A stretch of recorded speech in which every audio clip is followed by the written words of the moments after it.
लक्ष्मण जी नहीं सोए 14 साल। राम जी को जब उनके पिता दशरथ राजपाट सौंपने लगे, तभी उनकी दूसरी पत्नी कैकेयी को उनकी दासी मंथरा ने खूब भड़काया। मंथरा ने कहा कि राजा तो आपके बेटे भरत को बनाना चाहिए। इसके बाद कैकेयी ने राजा दशरथ से 2 वर मांगे। पहला, भरत को गद्दी मिलनी चाहिए और दूसरा, राम को 14 वर्ष तक वन में रहना होगा।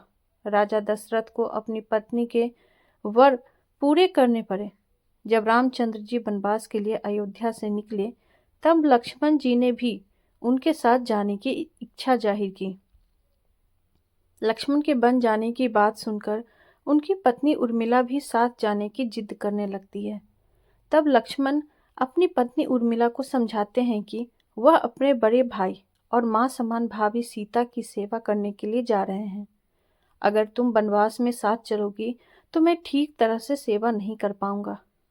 लक्ष्मण के सेवा भाव को देखकर उर्मिला साथ जाने की जिद छोड़ देती है और महल में ही रुक जाती है। वन में पहुंचकर लक्ष्मण भगवान राम और सीता के लिए एक कुटिया बनाते हैं। जब राम और सीता कुटिया में विश्राम करते थे, तब लक्ष्मण बाहर पहरेदारी करते थे। वनवास के पहले दिन जब लक्ष्मण पहरेदारी कर रहे थे, तब उनके सामने निद्रा देवी प्रकट हुई। लक्ष्मण ने निद्रा देवी से वरदान मांगा कि वह 14 साल तक निद्रा मुक्त रहना चाहते हैं। निद्रा देवी ने कहा कि तुम्हारे हिस्से की नींद किसी और को लेनी होगी। लक्ष्मण कहते हैं कि उनके हिस्से की नींद उनकी पत्नी को दे दें। इस कारण लक्ष्मण 14 साल तक नहीं सोए और उनकी पत्नी उर्मिला लगातार 14 वर्ष तक सोती रही।